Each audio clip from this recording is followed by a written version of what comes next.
మన ప్రభు అయిన యేసుక్రీస్తు నామములో ఈ 9వ పస్కా పండుగలకు కూడి వచ్చిన మీ అందరికీ నిండు మనసుతో హృదయపూర్వకమైన వందనాలు తెలియపరుస్తున్నాను. అందరికీ వందనాలు, దేవునికి స్తోత్రాలు. ఈ 9వ పస్కా పండుగలో ఈ ఉదయకాల వేళ ఆరాధనలో వాక్య సందేశాన్ని పంచుకుంటూ దేవుడు నాకు ఇచ్చిన ఈ కృపను బట్టి నేను ప్రభువుని ఎంతగానో స్తుతిస్తున్నాను. ఇట్టి చక్కటి అవకాశం నాకు ఇచ్చిన అధ్యక్షుల వారికి, దైవజనులు దయన్న గారికి నిండు మనసుతో హృదయపూర్వకమైన వందనాలు తెలియపరుస్తున్నాం. ప్రియులారా, ఇంతవరకు చక్కటి మాటలు మనం విన్నాము. అధ్యక్షుల వారు నాకు ఇచ్చిన సమయంలోనే వీలైతే ఇంకో 5 నిమిషాలు తగ్గించుకొని క్లుప్తంగా ఒక చిన్న సందేశాన్ని నేను అందిస్తాను. అటు ఇటు తిరగవద్దు, నాకు బాధ అనిపిస్తుంది మీరు అలా తిరిగితే. కాబట్టి ఎవరు అలా తిరగవద్దు, నేను క్లుప్తంగా ఇచ్చిన సమయంలో నేను ముగించేస్తాను. కాబట్టి ఎవరు అలా తిరగవద్దు, చేసేసి ఒక చిన్న మాటను మనం చదువుకుందాం, ముందుకు వెళ్దాం. కీర్తనలు 81, 5, 6 మాటలను మీరు చూడండి. ఆయన ఐగుప్తు దేశము సంచారం చేసినప్పుడు యోసేపు సంతతికిని సాక్ష్యముగా దానిని నియమించితే అక్కడ నేనెరుగని భాష వింటిని. వారి భుజముల నుండి బరువులు దింపగా వారి చేతులు మోత గంపల నెత్తకుండా విడుదల పొందెను. హల్లెలూయా, హల్లెలూయా. చిన్న ప్రార్థన చేసుకుందాం. మహాపరిశుద్ధుడు అయిన తండ్రి, ప్రేమ కలిగిన మా ప్రభువ, మీ ప్రశస్తమైన ఉన్నతమైన నామమును బట్టి మీకు స్తుతి స్తోత్రములు చెల్లిస్తున్నా తండ్రి. చదువుబడిన ఈ వాక్య భాగం ప్రభువ అర్థవంతంగా తేట తెల్లగా మీరు మాతో మాట్లాడమని ప్రార్థిస్తున్నాం. దేవా, ఈ మాటలు ఉన్న ఆంతర్యమేమిటో నైనా సియోనులో నుంచి నైనా కూడి వచ్చిన సంఘముతోనూ సమాజంతోనూ స్పష్టంగా సూటిగా మాట్లాడమని యేసు నామములో ప్రార్థిస్తూ ఉన్నాను తండ్రి. ఆమేన్, ఆమేన్. ప్రియులారా, చూడండి, మరలా ఒకసారి ఆ మాటను మీకు నేను వినిపిస్తాను. ఆయన ఐగుప్తు దేశ సంచారము చేసినప్పుడు యోసేపు సంతతికి సాక్ష్యముగా దానిని నియమించెను. అక్కడ నేనెరుగని భాష వింటిని. వారి భుజము నుండి నేను బరువును దింపగా గమనించండి, వారి చేతులు మోతగంపల నెత్తకుండా విడుదల పొందెను. హల్లెలూయా. వారి భుజముల నుండి నేను బరువును దింపగా వారి చేతుల మోత గంపల నెత్తకుండా విడుదల పొందెను. Praise the lord. మన పితరులైన ఇశ్రాయేలు జనాంగము ఐగుప్తు దేశంలో బానిసలుగా వారు జీవిస్తూ ఉన్న కాలములో ప్రియులారా, వెట్టి చాకిరి వారికి చేశారు. బానిసత్వ సంఖ్యలలో వారు ఉన్నారు. ఎంతో శ్రమపడ్డారు, వేదన పడ్డారు, కష్టపడ్డారు. ఏమండి, చెమట కార్చారు. ఒంటిపైన వస్త్రాలు లేకుండా ఎర్రని ఎండలో వారు చేయరాని చాకిరంతా అన్యాయముగా అక్రమముగా వారు చేస్తూ వచ్చారు. చేసిన కష్టానికి ప్రతిఫలం వారు అనుభవించలేదండి. ఈరోజు ఎవరైనా ఒక పని చేస్తే ఆ పనికి తగిన ప్రతిఫలం వారికి కూలి రావాలి. కానీ ఆశ్చర్యము, అద్భుతము, లేకపోతే బాధాకరమో తెలియని ప్రియులారా, వారేమో వెట్టి చాకిరి చేస్తూ వచ్చారు, కానీ చేసిన కష్టానికి తగిన ప్రతిఫలము వారు పొందలేకపోయారు. ప్రియులారా, ఆక్రందన, వేదన, బాధ, ఏమీ చేయలేని నిస్సహాయమైన స్థితి, బాధాకరమైన పరిస్థితి. ప్రియులారా, అటు పరిస్థితుల్లో ప్రభువుకు వారు మొరపెట్టుకున్నారు. ప్రభువా, ఏంటి మా పరిస్థితి? అయ్యా, ఏంటి మా ఈ దీనస్థితి అంటూ వారు మొరపెట్టుకునగా ప్రియులారా, ఆకాశమందున్న దేవుడు, ఏమండి, ఆకాశమందున్న దేవుడు ఆ ఐగుప్తు దేశాన్ని సంచరించి ప్రియులారా వారిని చూచాడు. హల్లెలూయా, హల్లెలూయా. చూడండి, ఆయన ఐగుప్తు దేశము సంచారము చేసినప్పుడు యోసేపు సంతతికి సాక్ష్యముగా దాన్ని నియమించెను. అక్కడ నేను ఎరుగని భాష వింటిని. వారి భుజము నుండి బరువు దింపగా వారి చేతులు మోత గంపలనెత్తకుండా విడుదల పొందెను. ప్రియులారా, ఆకాశం ముందున్న దేవుడు వారిని చూసగా వారు బరువులు మోస్తూ ఉన్నారు, వారు వేదన పడుతూ ఉన్నారు, వారు రోగాల మధ్యలో ఉన్నారు, వారు వేదన పడుతూ ఉన్నారు.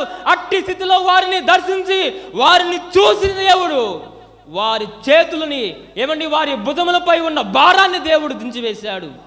నా ప్రియులారా, ఈ ఆవరణములో ఈ పస్కా పండుగలో కూర్చున్న నీవు ఎవరివైనా సరే, దూరాన సమీపాన ఒకవేళ ఈ మాటలు వింటున్న నీవు ఎవరివైనా సరే, మోత బరువులు ఒకవేళ మోసుకుంటూ నీవు ఉన్నావేమో, ఎవరికి చెప్పుకోలేని బాధల మధ్యలో నీవు అల్లాడిపోతా ఉన్నావేమో. నా ప్రియమైన వారులారా, నా ప్రభువు నిన్ను దర్శించునుగాక, నీ బరువును దించునుగాక, నీ బరువును దించునుగాక, నా ప్రభువు నిన్ను దర్శించునుగాక.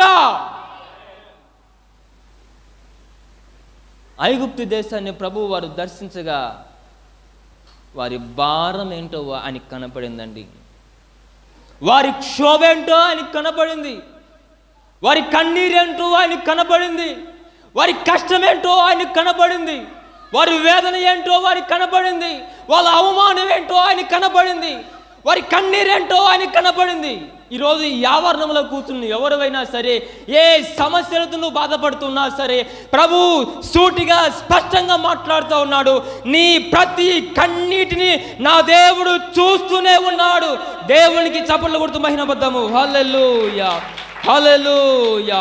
ఒక్కొక్కరిని దర్శించునుగాక, ఒక్కొక్కరిని దర్శించునుగాక, ఒక్కొక్కరికి విడుదల దయచేయునుగాక, ఒక్కొక్కరికి విడుదల దయచేయునుగాక.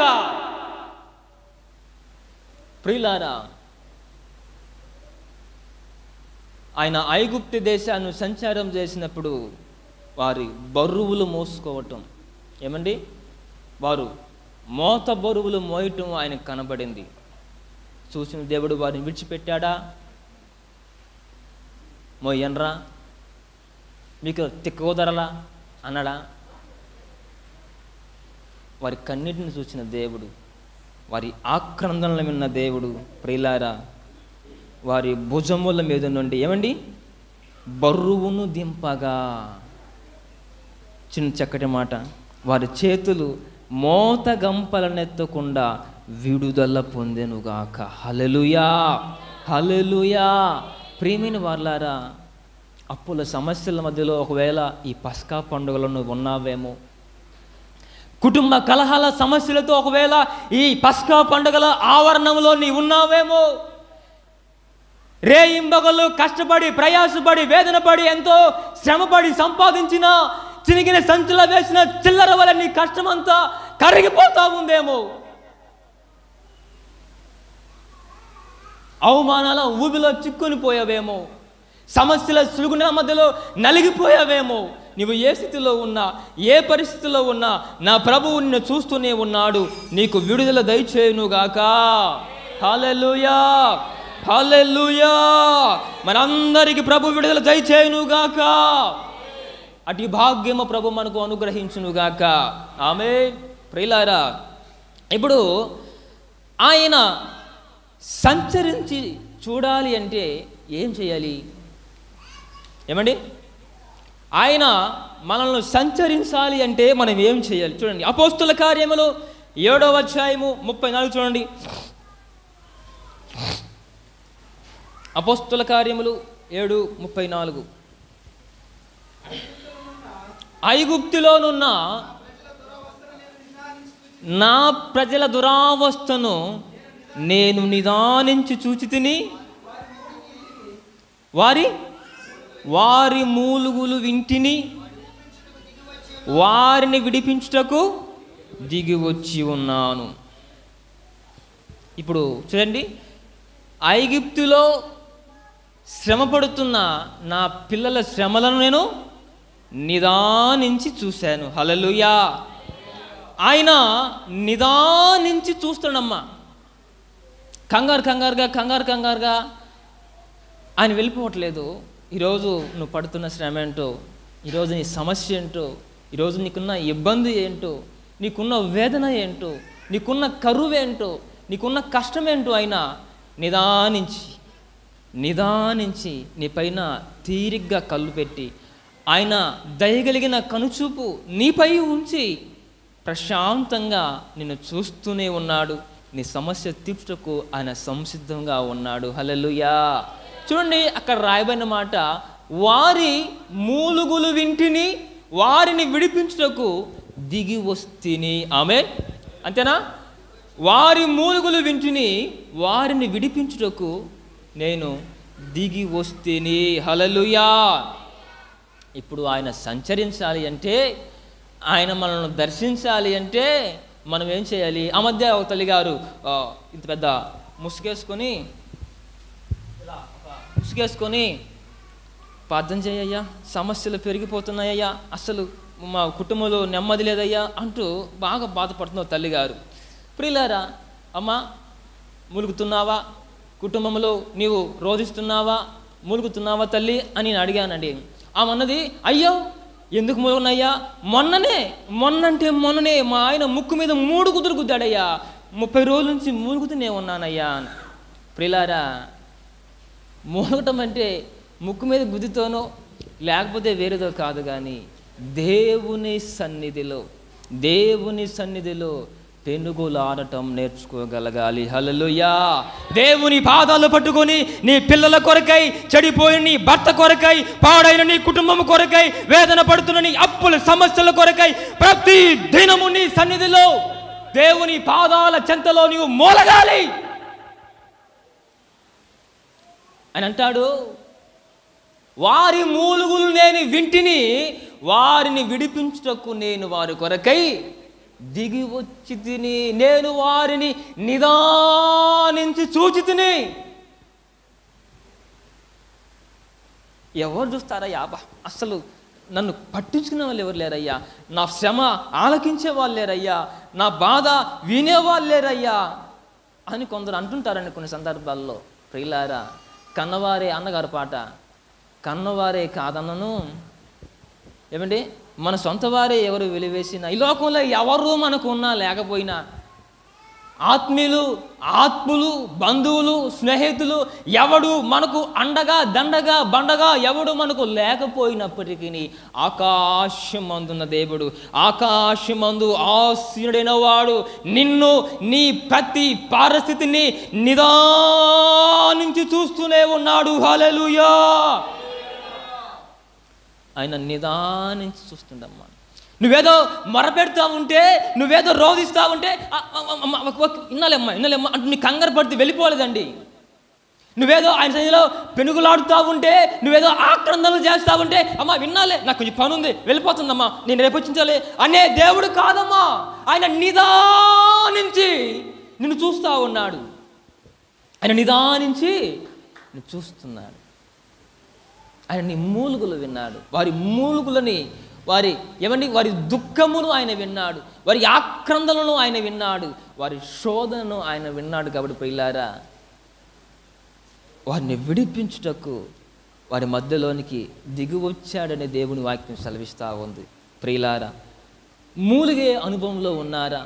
దేవుడు మనల్ని దర్శించాలంటే, మనపై ఉన్న మోత బరువులను దించాలంటే, మన భుజములపై ఉన్న భారములు తొలగిపోవాలి అంటే ఆయన మనల్ని దర్శించాలి. అలా దర్శించాలి అంటే మొదటగా మనం మూలగాలి, దేవుని సన్నిధిలో పెనుగులాడాలి. ఎబ్బేకు రేవు దగ్గర యాకోబు, దేవా నన్ను దీవించు, అయ్యా నన్ను ఆశీర్వదించు, నీ పాదాలు నేను వదిలిపెట్టను, నన్ను ముట్టు అయ్యా, నన్ను దీవించు, నన్ను దీవించు, నన్ను దీవించు, నన్ను దీవించు అంటూ ప్రభు పాదాలు పట్టుకొని మూలిగినప్పుడు దేవుడు ఛీ వెళ్ళిపో అన్నాడా? ఒరే పాపి వెళ్ళిపోరా అన్నాడా? యాకోబు మూలుగులు దేవుడు విన్నాడండి. దీవించే వరకు యాకోబు దేవుని పాదాలు వదిలాడా? అబ్రహాము దేవుడే నా దేవుడు, యాకోబు దేవుడే నా దేవుడు, ఒక రాత్రంతయు పోరాడి దీవెన పొందెను. చక్కటి పాట రాజశేఖర్ భవన్ పాడారండి. అంటే అబ్రహాము దేవుడే మన దేవుడు, యాకోబు దేవుడే మన దేవుడు, ఇసాకు దేవుడే మన దేవుడు. మరి యాకోబు గారు మూలగగా ఆశీర్వదించిన దేవుడు ఈరోజు నువ్వు నేను మూలిగితే ఆశీర్వదించడా? నీపై ఉన్న భారాన్ని దించడా? నీవు మోస్తూ ఉన్న ఆ బరువును దించడా? నీకున్న ఆ వేదన తొలగించడా? నీకున్న అనారోగ్యాన్ని తొలగించడా? నీకున్న సమస్యలను ఆయన తొలగించడా? ఒకరోజు గుడ్డివాడండి, గుడ్డివాడు జనసమూహంలో క్రీస్తుల వారు ఆ ప్రాంతం కూడా వస్తూ ఉన్నాడు. దావీదు కుమారుడా, అయ్యా యేసయ్యా, నజరేయుడైన యేసయ్యా, నన్ను దాటిపోవద్దు ప్రభువా అంటూ ఆ గుడ్డివాడు కేకలు వేస్తున్నాడండి.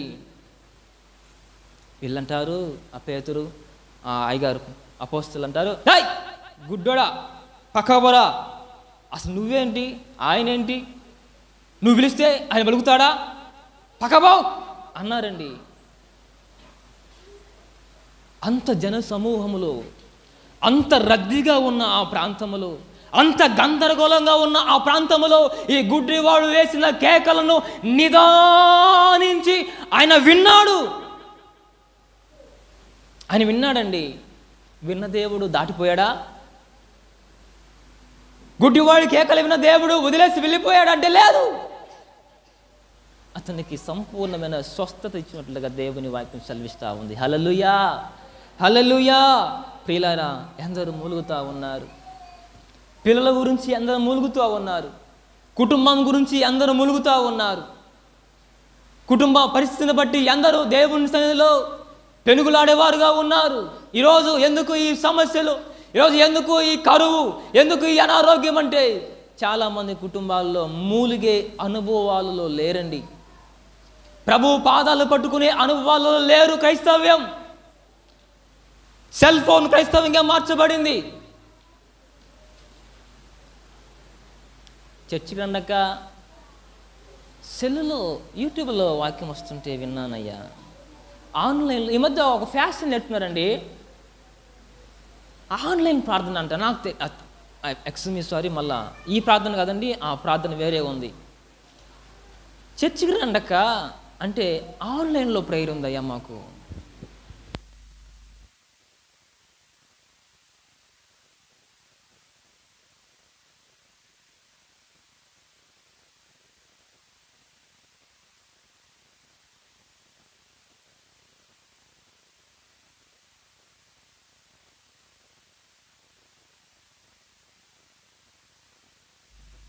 బలం ఎలా ఉంటుంది? నీవు ఆన్లైన్లో ప్రార్థన చేస్తే ఆ బలం ఎలా ఉంటుంది? నేను ఆరాధన సమయాన్ని పోగొట్టి ఆన్లైన్ ప్రేయర్ గురించి నేను మాట్లాడుతున్నాను. ఒకవేళ ఆన్లైన్ ప్రేయర్ ఉంది, అది వేరే విషయం, నేను తప్పు పట్టనండి, అది మంచిది.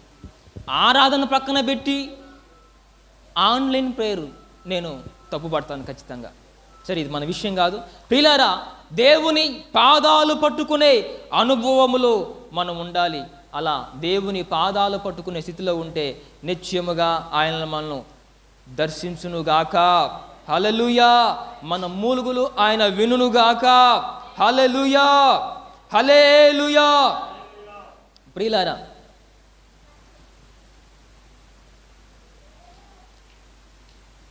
ఏలియా ఒకరోజు,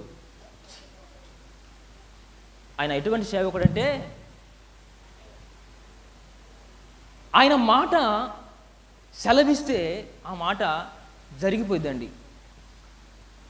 ఏ రాజా నువ్వు చస్తావురా అంటే ఆయన చస్తాడు. ఆకాశం నుండి వర్షము కురువును గాక అంటే వర్షం కురుస్తుంది. వర్షము ఆగిపోవాలి అంటే వర్షం ఆగిపోయిద్ది. నేనే నీ సేవకున్నైతే ఆకాశం నుంచి అగ్ని దిగవచ్చి వీడిని కాల్చివేనుగాక అంటే ఆకాశం నుంచి అగ్ని దిగవచ్చి వాడిని కాల్చి చంపేస్తుంది. అంత గొప్ప సేవకుడు, అంత గొప్ప సేవకుడు. ప్రియులారా, అంత గొప్ప సేవకుడు ఒకరోజు యెజబేలు అనబడిన ఒక దురాత్మ, చీకటి శక్తుల చేత నడిపించబడుతున్న ఒక స్త్రీకి భయపడి ఏమండి బదరీ వృక్షం కింద కూర్చుని, దేవా ఇంతవరకు నేను చేసిన ఈ సేవ చాలు, ఇంతవరకు నేను బతికిన దినాలు చాలు, నన్ను చంపేయి, నన్ను చంపేయి ప్రభువా అంటూ దేవుని సన్నిధిలో వేడుకుంటున్నాడు. ప్రియులారా, మీరు ఆలోచించండి. ఒకప్పుడు నేనే సేవకున్నైతే, ఏమండి, నేనే సేవకున్నైతే ఆకాశం నుంచి అగ్ని దిగి వచ్చి వీరందరినీ కాల్చివేయను గాక అంటే ఆ గుంపు నాయకుని కూడా అగ్ని దిగి వచ్చి కాల్చి దహించబడింది. అంత వాక్శక్తి కలిగిన దైవజనుడు, అంత శక్తి కలిగిన ఆ సేవకుడు యెజబెలుకు భయపడి పారిపోయి బద్రీవృక్షం కింద కూర్చొని ప్రాణభయంతో విలవిల్లాడుతున్నాడు. ఏమండి, ఆ బదిర్ వృక్షం ఏంటంటే ఒక విషవాయువు కలిగిన విషపు చెట్టు. అంటే ఆడ బండుకుంటే ఇంకా ఆయన ఏం చేయక్కర్లేదు, ఆయనే ఆ ఆ వాసన పీల్చుకుని ఆయనే వెళ్ళిపోతాడు అన్నమాట. అటువంటి ఆలోచనతో ఉన్నప్పుడు ప్రియులారా, దేవుని దూత వచ్చి అతనిని బలపరిచి అతనికి ఆహారం ఇచ్చింది. చూడండి, ఆ మాటలు మీకు కనపడతాయి. మొదటి రాజులు 19:11 చూడండి. మొదటి రాజులు 19:1 చూడండి.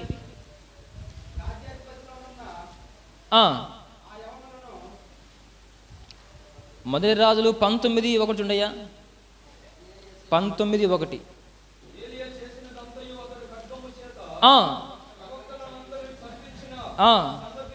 సంగతియు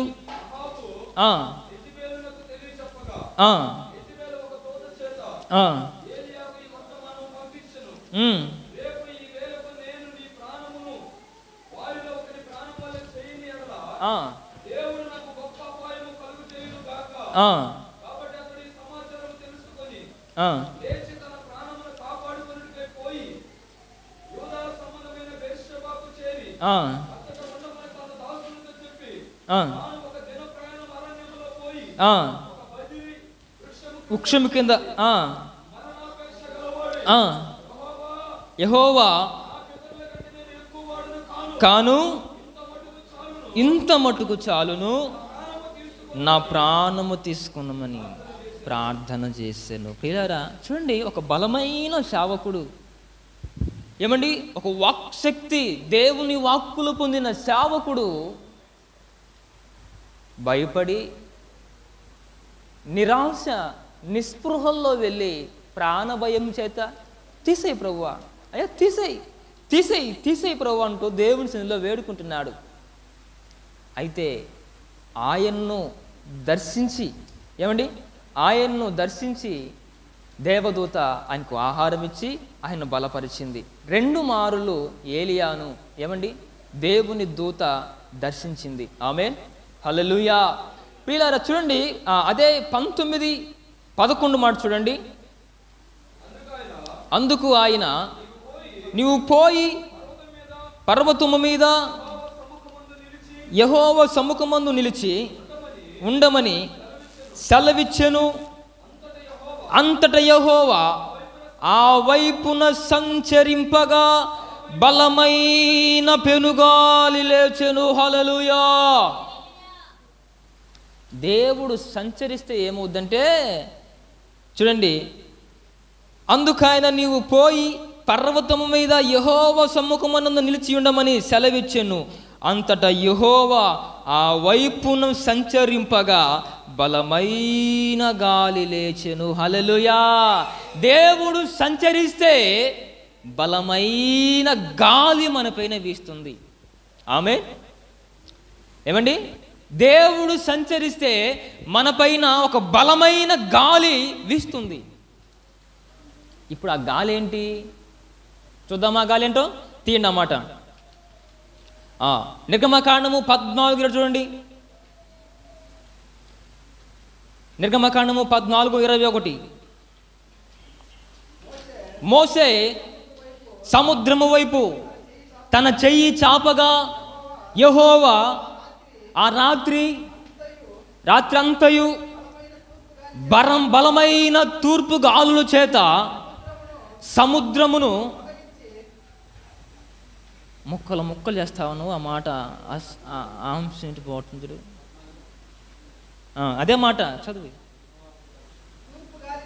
తూర్పు గాలి చేత సముద్రమును తొలగించి దానిని ఆరిన నేలగా చేసెను. హల్లెలూయా. బలమైన తూర్పు గాలుల చేత సముద్రమును తొలగించి ఆరిన నేలలుగా చేసెను. యెహోవా సంచరిస్తే బలమైన గాలి వీస్తుందండి. ఆ గాలి ఏంటంటే ఆయన యెహోవా బలమైన గాలి చేత సముద్రమును పాయలుగా చీల్చి ఆరిన నేలగా చేసెను. ఇప్పుడు గాలి వీస్తే ఏమవుద్దంటే సముద్రము 2 పాయలుగా చీల్చబడుతుంది. ప్రియులారా, ఈ మాటలు వింటున్న ఎవరివైనా సరే, సముద్రము లాంటి సమస్యల మధ్యలో అలల వలె నీ పైన ఎగిసిపడుతూ ఉన్నాయేమో. ఒకవేళ ఈ మాటలు వింటున్న ఎవరివైనా సరే, సముద్రం వంటి సమస్యలైన 2 పాయలుగా చీల్చబడునుగాక, 2 పాయలుగా చీల్చివేయునుగాక. పెద్దలు అంటారండి, సముద్రమైనా ఎదొచ్చు కానీ సంసారాన్ని ఎడవలేమయ్యా అంటుంటారు ఒక మాట. సముద్రాన్ని కాదు కదా, సంసారాన్ని సైతము దేవుడు ఎదగలిగే శక్తి నీకు అనుగ్రహించునుగాక. ప్రియులారా చూడండి, ఆయన అక్కడ సంచరింపగా బలమైన గాలి అక్కడ వీచిందంట. ఏలియాను బలపరచడానికి దేవుడు 2 మార్లు దేవదూతను పంపాడు. అవునా?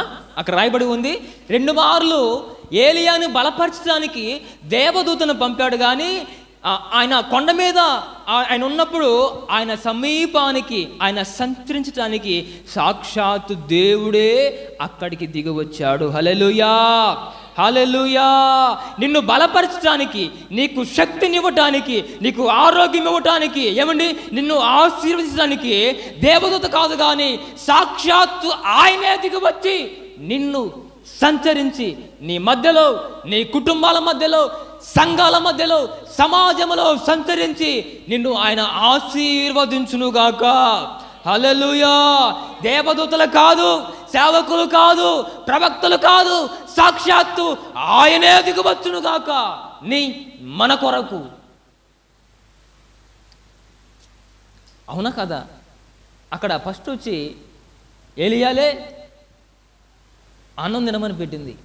అక్కడ అంటది, మరలా శక్తికి మించిన ప్రయాణం నీ కొరకు వేచున్నది, నువ్వు లేచి పరిగెత్తవాలని ఆయన చెప్పిందండి. ఆయన పర్వతం మీదకి వెళ్ళినప్పుడు మరలా ఒకవేళ దేవదూతే రావచ్చుగా. 2 సార్లు దూత వచ్చింది, 3వసారి కూడా దూతే రావచ్చు కదా. రాలేదండి, ఆయనే వచ్చి అక్కడ సంచరించి అతన్ని బలపరిచినట్లుగా దేవుని వాక్యం సెలవిస్తూ ఉంది. హల్లెలూయా. ప్రియులారా, ఆయన సంచరిస్తే ఏమండి బలమైన గాలి వీస్తూ ఉంది. బలమైన గాలి వీచిందంటే నీ ప్రతి సమస్య 2 పాయలుగా చీల్చబడునుగాక. కరువుల మధ్యలో అల్లాడిపోతా ఉన్నావేమో, కష్టాల కొలిమిలో నలిగిపోతా ఉన్నావేమో, శ్రమల కొలిమిలో ఏమండి అల్లాడిపోతా ఉన్నావేమో. నీకున్న సమస్య ఏదైనా, నీకున్న ఇరుకు ఏదైనా, నీకున్న ఇబ్బంది ఏదైనా, నీకున్న అవమానం ఏదైనా 2 పాయలుగా ఇది మొదలుకొని మన ప్రభువు చీల్చివేయునుగాక. నీకు మంచి ఆరోగ్యము కలుగుజేయునుగాక. ప్రతి వ్యాధి బలహీనతలను యేసు నామములో కొట్టివేయబడునుగాక. ఆమె అంటే మీ సొమ్మేం పోతుందమ్మా? ఎవరిది పోదు కదా. అది కేవలము సంపూర్ణమైన ఉచితమైన మాటే కదా. ప్రభు మనకు సమస్తాన్ని ఉచితంగా అనుగ్రహించినప్పుడు ప్రభు కొరకు ఒక స్తోత్రం ఉచితంగా చెప్తే తప్పేంటి? హల్లెలూయా, హల్లెలూయా. ప్రియులారా, మొదటగా ఆయన సంచరిస్తే గాలి వీస్తుందండి. గాలి వీస్తే సముద్రము చేల్చబడుతుంది. 2వ మాట కూడా చూడండి, మీకు చూపించేసిన ముగించేస్తాను. ఆయన సంచరిస్తే ఏమవుతుంది? సంఖ్యాకాండము 11:30 చూడండి. సంఖ్యాకాండము 11:31. సమయం అయిపోతుంది, నేను ముగించేస్తాను.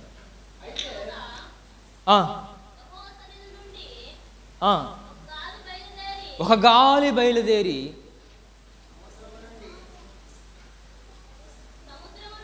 సంఖ్యాకాండము 11:31 అదేనా? చదవండి. తరువాత యెహోవా సన్నిధిలో నుండి ఒక గాలి బయలుదేరి సముద్రము నుండి పూరేలను రప్పించి పాలెము చుట్టూ ఆ ప్రక్కను దూరము వరకు భూమి మీద 2 మూరల ఎత్తున వాటిని పడవేసెను. హల్లెలూయా. 2 మూరల ఎత్తున పూరేళ్లను వారికి ఆహారము కొరకై దేవుడు కురిపించెను. అంటే చూడండి, బలమైన గాలి వీచగా 2 మూరల ఎత్తున పూరేళ్లను దేవుడు రప్పించి వారి కొరకై సిద్ధముగా ఉంచాడు. అంటే గాలి వీచగా వారి ఆహారము, వారి ఆకలి అక్కడ తీర్చబడింది. ప్రియులారా, ఒకవేళ ఈ ఆవరణములో కానీ ఈ దూరాన సమీపాన ఒకవేళ ఈ మాటలు వింటున్నాను ఎవరైనా సరే, మంచి ఆహారం తీసుకోలేకపోతున్నానే, నా బిడ్డలకు మంచి ఆహారం పెట్టలేకపోతున్నానే, నా పిల్లలు అమ్మా అది కావాలమ్మా అంటే అది తీసి ఇవ్వలేకపోతున్నానే అంటూ ఒకవేళ లోలోనే కృంగి కుమిలిపోయి ఉన్నావేమో, ఎవరితో చెప్పుకోలేక ప్రభా ఏంటి ఆర్థిక వ్యవస్థ ఏంటి ప్రభా ఈ కరువు అంటూ ఒకవేళ నలిగి కరిగిపోయి ఉన్నావేమో, నా ప్రభువు స్పష్టంగా తెలియపరుస్తున్నాడు, నీ కొరకై ఒక బలమైన గాలి వీచునుగాక, నీ కొరకై ఒక బలమైన గాలి వీచునుగాక, నీ కుటుంబం వలన ప్రతి కరువును కొట్టివేయునుగాక. అక్కడ గాలి వీచగా పూరేళ్ళు 2 మూరల ఎత్తున వారి కొరకై ఏమండి అలా పరచబడిందంట. వారు తిని వారు సమృద్ధిగా ఉన్నట్లుగా దేవుని వాక్యం సెలవిస్తూ ఉంది. అంటే ఆయన సంచరిస్తే బలమైన గాలి వీస్తుందండి. ఆ బలమైన గాలి వీస్తే సముద్రము పాయలుగా చేర్చబడుతుంది. 2 మూరల ఎత్తున పూరేళ్ళు కుమర్చబడతాయి. అది నీ కరువును తీసివేయటానికి. ప్రియులారా, నేను ముగింపు మాట చెప్తాను చూడండి. ఫస్ట్లో మనం చదివిన ఆ మాటలో ఒక మాట చూడండి. కీర్తనలు 81:7 చూడండి, ముగించేస్తాను.